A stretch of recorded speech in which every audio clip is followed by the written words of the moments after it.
I want to join Warren in welcoming everyone to our services today. We're so glad that you've chosen to be here.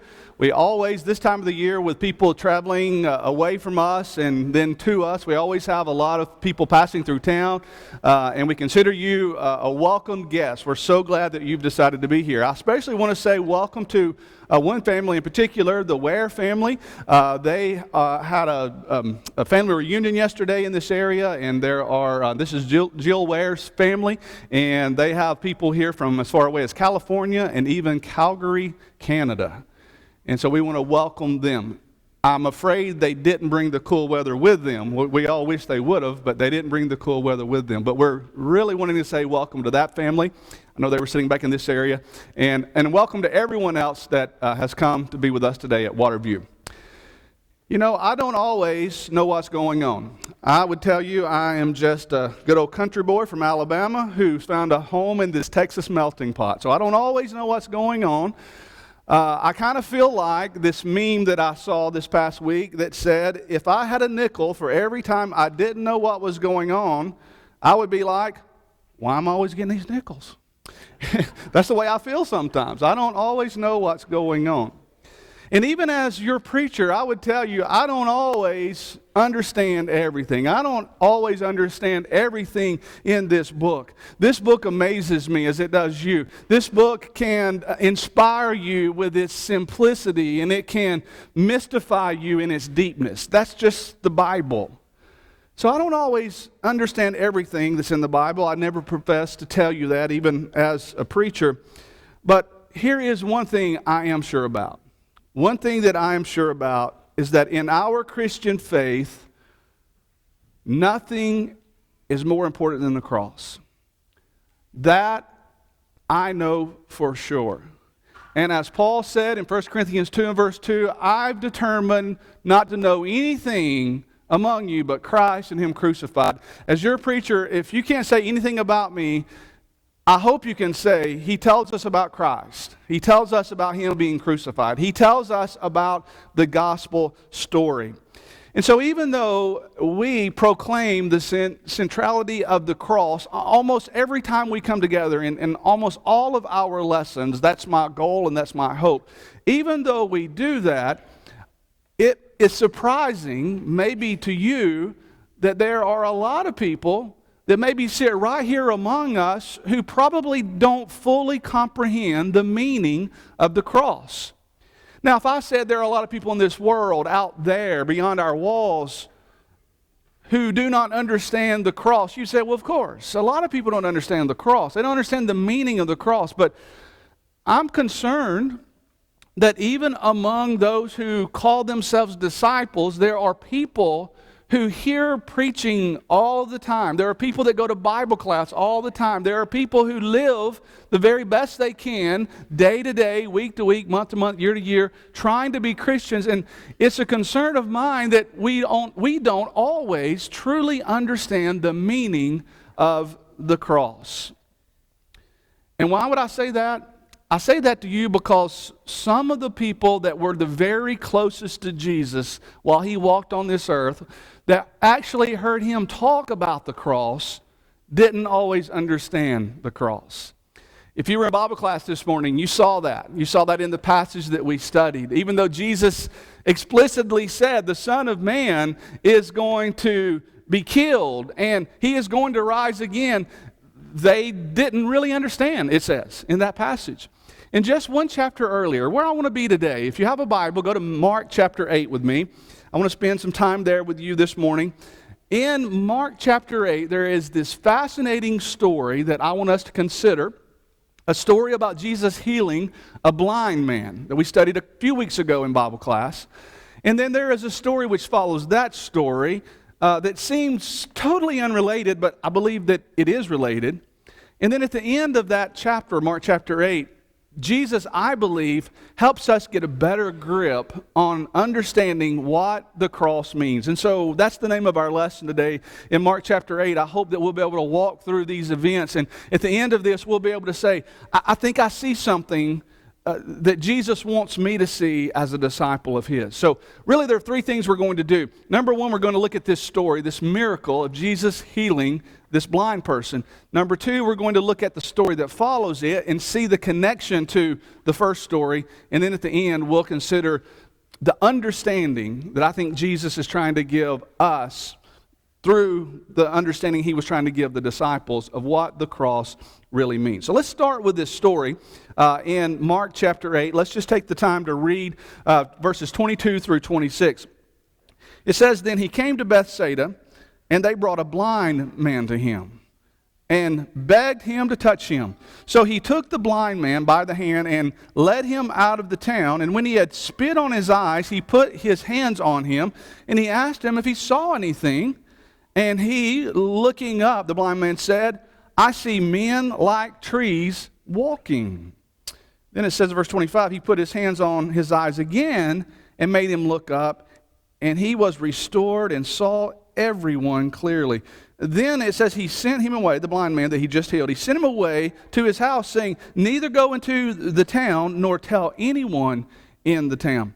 And so when I read this story, it puzzles me. It causes me to ask some questions. And I know when we studied this in class a few weeks ago, we spent some time talking about this. If you were in Bible class that day, your teacher, no doubt, said, why did this happen the way that it happened? And the thing that sticks out the most to me, two things really. Jesus heals this man, and yet he says, don't tell anybody about it.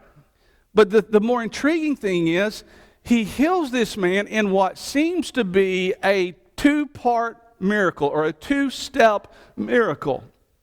And of course, the question that first comes to my mind is, why? And someone says, did Jesus not have enough power to heal this blind man? Was this a special case of blindness? Was this blind man just more blind than anybody else Jesus had encountered, and the first thing he did didn't work? Is that the answer to this? And I would say, no. Jesus had the power to do anything. And if he would have wanted to thump this guy on the nose and heal him, he could have, of his blindness. But for some reason, what he did first only allowed this man, as he put it in his own words, only allowed this man to be able to see men like trees walking. So it restored part of his sight, but not a clear vision. And then Jesus laid his hands on him again, and it says that he saw everyone clearly. Now, why is this story here? Well, I think, this is my opinion, I think that Jesus was doing something not necessarily for this man, although he did do something for this blind man. He was doing something to be able to teach his disciples about it a little later. And that's the second part of the story. I think there's a lot of symbolism here. The two-step miracle, I think, is symbolic of what we're about to see in the next few verses. So now let's read a few more verses down about verse 27 through 30, where it says, "Now Jesus and his disciples went out of the towns of Caesarea Philippi. On the road, he asked his disciples, saying to them, 'Who do men say that I am?' And they answered, 'John the Baptist, but some say Elijah, and others one of the prophets.' He said to them, 'But who do you say that I am?' And Peter answered and said to him, 'You are the Christ.'" And then it says in verse 30 that he strictly warned them that they should tell no one about him. Up to this point, the apostles only knew about Jesus in a way that it was unclear. Up to this point, they only knew Jesus as the Christ. When he says, "Who am I?" Peter says, "You are the Christ." That is the Greek word for the Hebrew concept of Messiah. When he says, "Who am I?" Peter and the other apostles, I'm sure, would have said, "We know that you are the Messiah." So they had learned that much about Jesus. They had learned that truth about Jesus, that he came as the anointed Messiah, the King and Messiah, and they understood that about him. But I would suggest to you, only knowing Jesus this way was like the blind man seeing men walking like trees. That he could see something, he could understand something, but it wasn't the way it should be just yet. And this is probably why in verse 30 that Jesus warned them, he warned the apostles, don't go tell anybody about me yet. Which is again fascinating.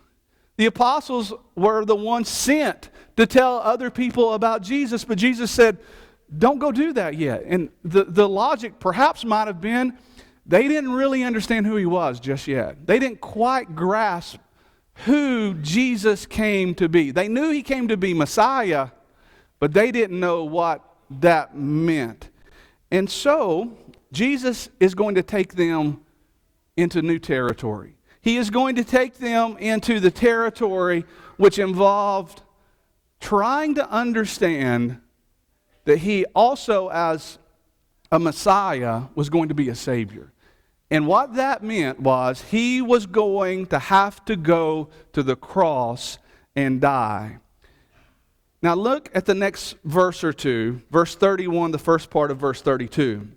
It says, he began to teach them that the Son of Man must suffer many things and be rejected by the elders and chief priests and scribes and be killed, and after 3 days rise again. And it says in the first part of verse 32, he spoke this word openly. He spoke this word openly. Jesus is trying to bring them into an understanding of him like with the blind man, where they could see things clearly about him. At this point, they only understood he's going to be a Messiah, but they're not fully grasping he's got to die. This is part of what his mission involves. Now, you know as well as I know that previous to this, Jesus had hinted at this. Jesus had said some things to indicate that he was going to have to die. Early in his Jerusalem ministry, John 2 and verse 19, he said, destroy this temple, and in 3 days I will raise it or rise it up again.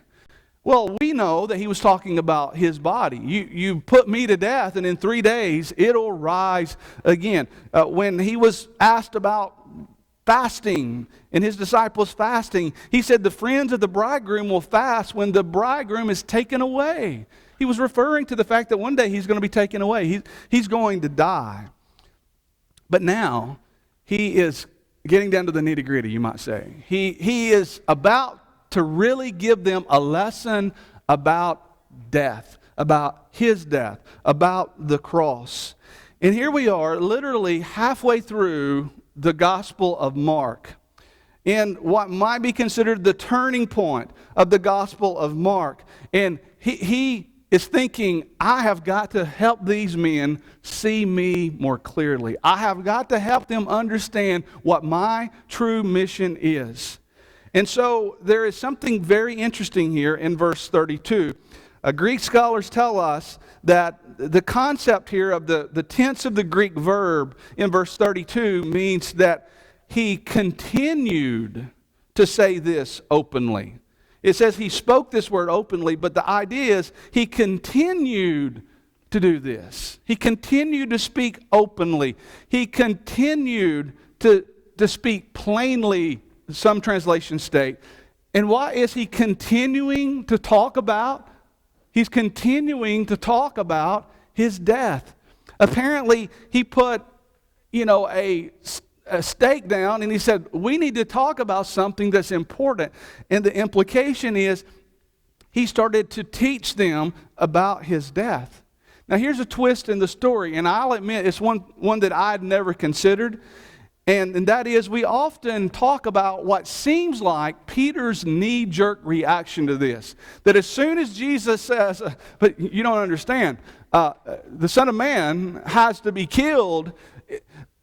The way I've always read this, without understanding that this perhaps is a continued moment, maybe it's hours, maybe it's days of teaching about death, I've always read this like as soon as Jesus says, but I've got to die, that Peter just piped up right at that moment and said, wait. But maybe that's not the way it happened. Maybe we've just taken what Peter does at other times and speaking before he thinks and applied it to what he does here, but maybe that's not what happened. As a matter of fact, if it's true that Jesus continued for hours or for even days to explain very plainly and clearly and openly about his death, if that is true, then what Peter does is a little different than what we've always thought what he did. Because it seems like Peter must have heard Jesus say, I've got to die. My mission is death. I've got to go to the cross. And whatever else he might have said in that time when he continued to teach them, and maybe Peter did what you and I might do, and he might have just at one point just broke and in a sense said, stop it, I can't hear about this anymore. I'm tired of hearing you talk about how you've got to die. And so it says in the latter part of verse 32 that he took him aside and began to rebuke him. And perhaps this was just Peter saying, I can't take it anymore. I've heard too much about your death, and will you just please stop it? Well, this much I know. Here's the point. Peter finally got it. Peter finally understood what Jesus was trying to get him to understand, and that is, he had to die. And Peter's acknowledgement of this and the way it unfolds suggests to me, Peter finally understood this. Now, apparently he wouldn't get it and get it as clearly as he needed to, as evidence of what we see in chapter 9, what we studied in Bible class today. But he finally is starting to understand this. But here's what I'm saying to you. Not until we, as disciples, understand what the cross means, will we get it. And I believe that that is what Jesus is trying to show here in this story. So in the last few minutes here, let's look at the understanding that we need to have of the cross. I think it unfolds here, beginning in verse 33 down through the end of the chapter. The first thing the cross means that Peter learned and the other disciples learned is that it is the end of what is best for me. The cross means it is the end of what is best for self. You can see that in the latter part of verse 32, where he took him aside and began to rebuke him. And then it says that when he had turned around, he looked at his disciples. So Peter takes Jesus aside and says this, but Jesus wants Peter and everybody else who are there to hear this. And he turned and looked at his disciples. He rebuked Peter, and this is the message he had for Peter and for all of them, I think. Get behind me, Satan, for you are not mindful of the things of God, but of the things of men.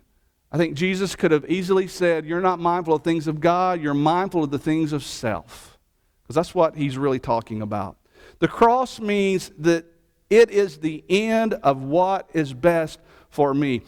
It's been my experience that all of us are really quick to point a finger at Peter's reaction to Jesus saying he had to die here, but we rarely consider why Peter reacted the way he did.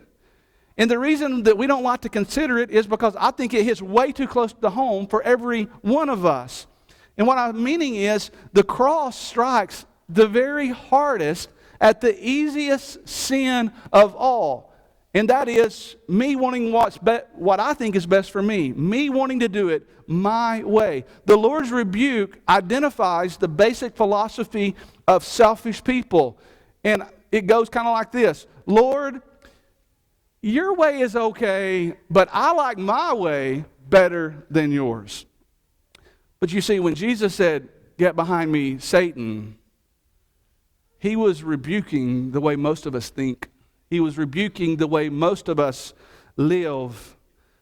We know how easy it is to say, I want what's best for me. To say, do for self first. To say, take care of self first. And you know that advertisers in our world understand this. That is why they say in their advertisements, you deserve this. You should go on this vacation. Take a break. Treat yourself. This is all about how we feel about self. But you know what Jesus is saying here? Jesus is saying, that is Satan talking through you. Get behind me, Satan. When Peter said, no, Lord, it's not going to be that way, what Peter was really saying is, Lord, I want it to be my way. I don't like this part of the story about you having to die. That's not going to be good for me if you have to die. So Peter is rebuked. Get behind me, Satan. How did the Lord recognize that this was Satan talking through Peter? It's because he had heard those exact words before. When he was out in the wilderness, when the tempter came to him, he basically said the same thing. Don't go with God's plan, go with your plan. Do what's best for you. So this past week I read a fabulous blog article. It was called Self-Denial in a Self-Discovery World, written by Luke Dockery. In this blog, he cited the fact that we live in a society that is obsessed with self-discovery. He says for many, the central goal of life is to find out who we are so that we can be true to ourselves. And he went on to say, but there is a problem with this way of thinking because self-discovery leaves us with no point of reference beyond ourselves. Fundamentally, he says, it is limited, subjective, and ultimately it's selfish, and it's not Christian. He says a more Christian way of thinking about identity is not based on self-discovery, but on self-denial. And he concluded by saying, discovering who we really are is really just another way of saying, I want to do what I want to do. So we've got to be wise, and we've got to recognize the voices that we hear. And we have got to appreciate that we're going to hear the voice of Satan, but we also should realize we want to hear the voice of God. And we've got to differentiate. We've got to know who is speaking to us and which one is the truth. For you see, the devil says, follow your heart. Jesus says, follow me. The devil says, believe in yourself. Jesus says, believe in me. The devil says, be true to you. Jesus says, no, be true to me. The devil says, discover yourself. Jesus says, deny yourself. And so, what does the cross mean? And what was Jesus really trying to get through to Peter and the rest of the disciples here? In explaining that he had to die, he was attacking what's at the very core of who we are sinfully, and that is we want to do it our way. And the cross means that it's the end for doing what's best for self. Second thing, the cross also means it is the beginning of pain and suffering. It's the beginning of pain and suffering. Now, this story goes on when in verse 34 it says, he called the people to himself with his disciples. So he's continuing to teach them. And he says to them, whoever desires to come after me, let him deny himself. There's that message, denying self. And take up his cross and follow me. For whoever desires to save his life will lose it. But whoever loses his life for my sake and the gospel's will save it. For what will it profit if a man gains the whole world and loses his soul? Or what will a man give in exchange for his soul?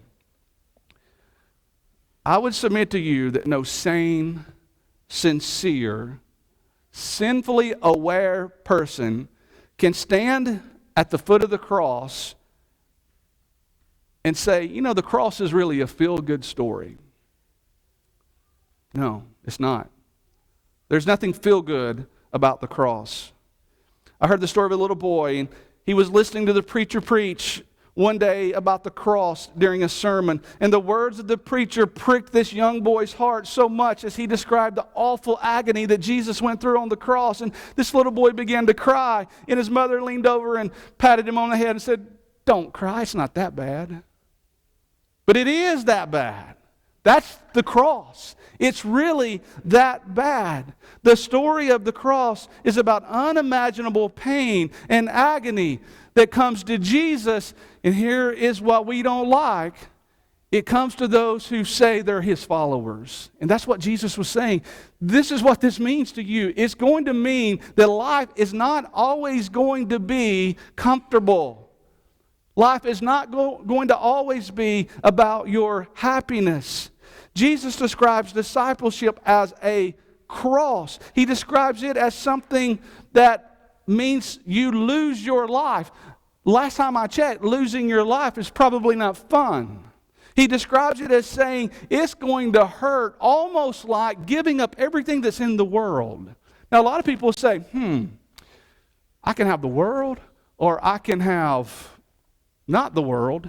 And a lot of people say, I take the world. But Jesus says, no, you should say, I'm going to give up the world. My soul is more valuable than the world. Well, what he's saying to us is, this is not going to be easy. This is going to involve difficulty. And so when we stand at the cross, we should understand its meaning, and we should respond like Job. In Job 42:6, where it says, he repented in dust and ashes. Here is a man that endured incredible suffering, but no matter the suffering, when he saw God the way he should see God, he understood that following God might involve some suffering, and it will involve some suffering. That's what the cross means. It means that we need to look at life differently, even at our own lives differently, and realize that the cross is a symbol that life isn't designed to give me comfort and happiness. If I truly follow Jesus, it might just be the opposite. But then there's a third thing that he wanted them to understand. And I realize what we've talked about so far, it's not fun, but the cross isn't fun. But the cross also has another message. It has a message of hope. And that is the third thing that I think he suggests to them in verse 38. The cross means the hope of the resurrection. You can see at the end of the chapter where it says, that the Lord says, whoever is ashamed of me and my words in this adulterous and sinful generation, of him the Son of Man also will be ashamed. When? When he comes in the glory of his Father with the holy angels. You know what he's talking about? He's talking about when whatever this world is like ends. Whenever this world ends and the new one begins, he is saying things are going to change. Now, what Jesus is referring to here, obviously, is the second coming, judgment, and all the things that have to do with what we, in theology terms, call eschatology. The doctrine of doctrine of the second coming, the doctrine of the judgment, the doctrine of the resurrection. These are the doctrines of the last things. But what he's really saying, I think, is don't miss what I've been trying to tell you. Don't miss that whatever is associated with the cross, which involves my death, and which obviously is going to involve your suffering as well, don't miss the fact that there is something better that happens after that. Isn't it interesting that every time the Lord had made a reference to his death, very often he would say something about, but on the third day I'll rise again. But they never seem to hear that. Even in this passage, they don't seem to hear it. In Mark 9, they don't seem to hear it. But he's saying, yeah, I got to die. But what?